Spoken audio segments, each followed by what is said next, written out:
Good morning, everyone. It is Monday, December 29th, coming to you live from DFW in Texas. I do apologize if any of the noise is coming through. I do live in up-and-coming suburbia, so there is constant construction or traffic in my vicinity. That being said, we're going to do the best we can. We're going to get in tune, and then we're going to be tucking in to see which spirit animal energy will be guiding us for the next week, for the next 7 days. Remember, this is a timeless reading, so regardless of when you find it or when it finds you, it is going to be applicable for the next 7 days if your discernment tells you this reading is for you. If this reading is not for you or it does not resonate, that's perfectly fine. You can leave it behind for anyone else who it may apply to, or, as often in my case that I've discovered, it doesn't apply to me yet, but oftentimes the information that I've absorbed will come into play at a later time. So use your mind, heart, gut network, use your discernment, and figure out for yourself if this reading is for you. All right, I'm going to get it attuned, then we're going to do signs, and then we'll go from there.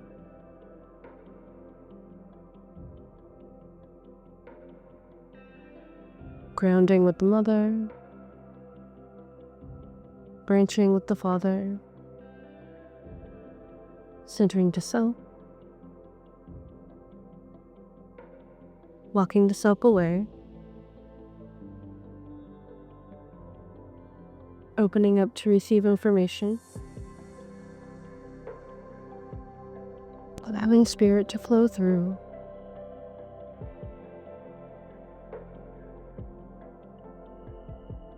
Beautiful sunshine, my goodness. All right. And spirit, if you could please give me signs. Now remember, those of you, signs does not mean that this reading is or is not for you. Simply means that if one or more of the signs resonates with you, you may have need to pay extra attention to aspects of the reading. All right, signs. What do we have? Broken green cup is back. Welcome back. Thank you.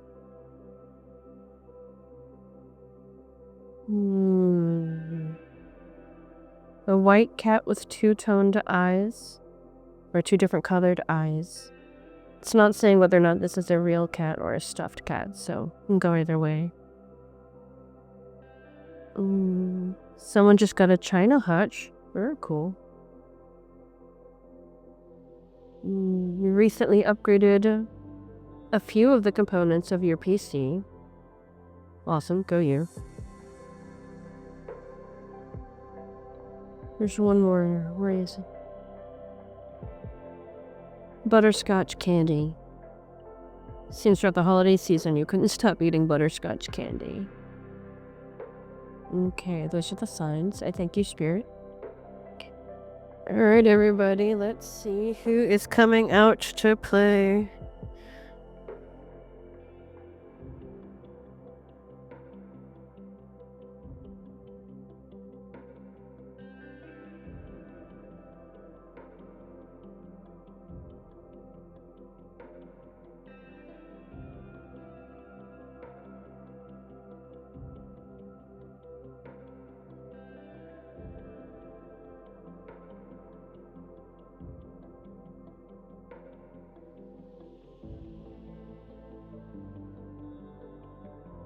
I don't want to be shuffled today. Okay. How are we doing this?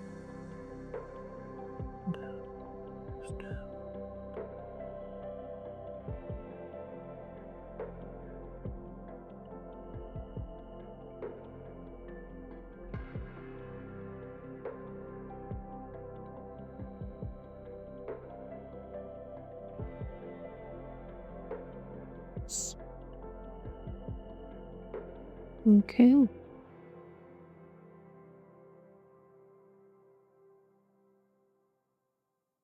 Okay, and we have with us today Bear. Hello, Bear. Oop.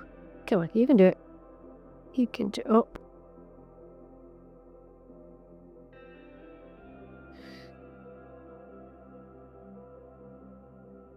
Ooh, how fortuitous. Okay, well, Bear, you're gonna work with us. Here you go.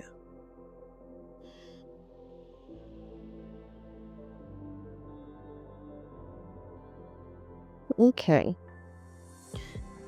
As per usual, we're going to be reading straight from the book. I love what Kim Kranz has to say about her cards. Okay. It's fortuitous as this particular sign also happens to be one of my working spirit totems. Alright, so the book says for Bear, waking from spiritual slumber and beginning anew. After a long winter, the bear arises from deep slumber. At first, the movement and effort are difficult, but the bear knows it's time to awaken and move toward the dawning light. The bear card represents an individual on the cusp of a new direction and personal transformation. The initial weeks and months of this spiritual quest may feel tricky, cumbersome, and full of obstacles, but you have no choice, bear. Winter wanes, the warmth of spring emerges, and your transformation begins. When in balance with Bear, we will find inner strength and a yearning to grow. When out of balance with Bear, we will feel withdrawn, lethargic, or heavy. To bring into balance, Spirit recommends movement and exercise. Well, this is timely for me, and I'm not really certain it needs to go into too much depth. As you all know, you're following along if you are. This is only a few weeks into this channel, which has been a part of my life's calling. Being able to offer you all the spiritual guidance that has led me so far is such a blessing, and I am so grateful to be able to do this. It does take more inner strength than I thought. With fibromyalgia and postural orthostatic tachycardia syndrome, plus autism, I'm triple flavored here, and sometimes it does make it difficult. It doesn't seem like much effort, but setting up the camera, make sure I'm outside, getting into tune, all of it does take work. And it's work that I'm ever so grateful to be doing, and I'm highly supported by Spirit, so I'm going to keep tapping into that inner strength. Yearning to grow is definitely something I highly recommend. If you are feeling stagnant in any area in your life, find a different area that you know that you can grow in. And the reason for this is so that you can build within yourself the confidence and the resilience of growth. You know that you can get better, and therefore you can transfer that sense of assurance and that sense of self-assurance and transfer it into other things. It does seem like this week is going to be good for spirit-based things. If you're watching this, I expect you might happen to love spirit, same as I do. So glad to have you here. So for the next 7 days, make sure that you're talking with your own guides. Utilize your own meditative practices and see if you can get into tune, because this is a beginning anew. We're at the beginning of a 9-year cycle. We're at the beginning of a 3-year cycle.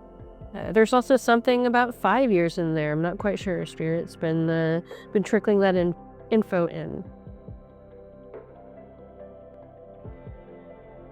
So as we step into these new personal transformation directions, I want to encourage you all to have faith in yourself, to know that you are strong, that you are capable, and that you can do this.